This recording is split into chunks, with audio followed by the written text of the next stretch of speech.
সবাই কেমন আছেন? ভূতিমানের ভদভদে আপনাদের সবাইকে সুস্বাগতম। আজকের ব্লগটা ছিল সন্ধেবেলার সময়, আর আজকের ব্লগটা একটু স্পেশাল, তাই আপনাদের সবাইকে ঘুরিয়ে দেখাবো আজকে নবদ্বীপ শহর। এবং নবদ্বীপ শহরই শুধু ঘোরাবো না, আজকের দিনটা খুব একটা শুভ দিন। আজকের দিনটা হচ্ছে গণেশ চতুর্থী, আর নবদ্বীপে বর্তমান সময়ে বেশ অনেকগুলো গণেশ পুজো হয়ে থাকে। চলুন আপনাদেরকে একটা একটা করে দেখাই। এখন আমরা উপস্থিত হয়েছি নবদ্বীপ রানীর ঘাট চত্বরে। রানীর ঘাটের সামনেই এই পুজোটা হচ্ছিল। এখানে ঢুকেই আপনারা দেখতে পাবেন সুন্দর একটা গণেশ মূর্তি, গণেশ ঠাকুর।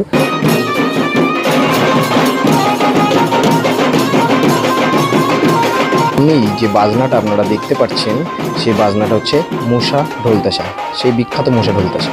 চলুন আমি আর বকবক না বাড়িয়ে বাজনার আওয়াজটা শুনুন।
আর এটা হলো আমাদের নবদ্বীপ পোড়াঘাটের বজরংবলী মন্দির। আর আমার সঙ্গে আছে সোমেন, দুজন মিলে একটু শয়তানি করতে করতে পরের পুজোর দিকে এগিয়ে যাই। চলুন।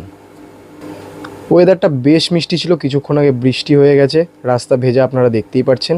আর এটা দেখতে দেখতেই আমরা চলে এসেছিলাম রাধাবাজার সংলগ্ন এই গণেশ পুজোতে। এইখানের ঠাকুরটা আপনারা দেখুন, জাস্ট অসাম, মানে কি বলবো, একটা অপরূপ একটা ঠাকুর। আমার তো দেখে আমি মুগ্ধ হয়ে গেছিলাম। আপনাদের আশা করি আপনাদেরও খুব ভালো লাগছে কিংবা ভালো লাগবে, যার জন্য আমি এই জায়গাটা স্লো মোশন করে দিলাম যাতে আপনারা ভালো করে দেখতে পারেন। চলুন এরপরে আমরা চলে যাব পরের পুজোতে।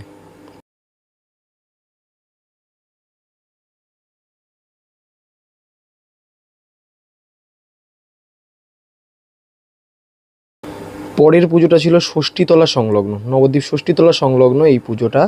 এই তিনটে পুজোই আমার নজরে একটু মোটামুটি একটু ভালো, মানে আমি ভালো বলতে চাইছি ইন দ্য সেন্স, মানে একটু বড় সড়ো করে এরা করে। আর কোথায় কোথায় হয় পুজো আমার ঠিক জানা নেই, এই তিনটেই আমি দেখেছি।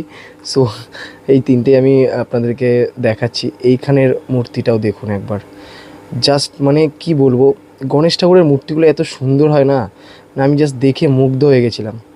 একদম ঠাকুরটা অনেক বড় ছিল এবং ক্যামেরায় ধরছিল না, তো আমি একটু একটু করে দেখিয়েছি এবং স্লো মোশন করে দিয়েছি যাতে আপনাদের দেখতে সুবিধা হয়। ঠিক আছে, এবার ভালো করে দেখুন। আর কেমন লাগছে ভিডিওটা অবশ্যই কমেন্ট করে জানাবেন, আর গণেশ ঠাকুরটাকে কেমন লাগলো দেখতে সেটা অবশ্যই কমেন্ট করে জানাবেন।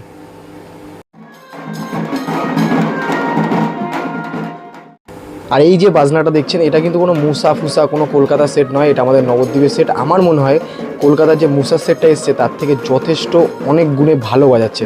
চলুন আমি বকবক না করে বাজনাটা শুনুন।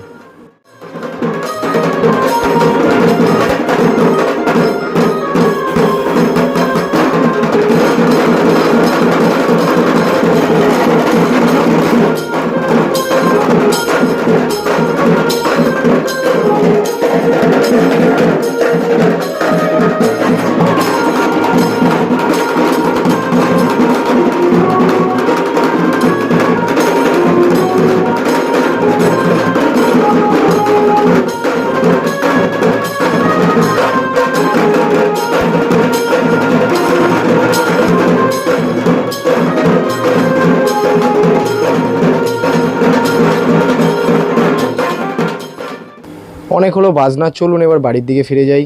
আর সোমেন বলছিল ওর বাড়িতে নাকি আমার জন্য সিঙ্গারা রেখে দিয়েছে, তাই সিঙ্গারাটা চালান দিয়ে তারপরে বন্ধুবান্ধব মিলে আবার বেরিয়ে পড়লাম চা খেতে।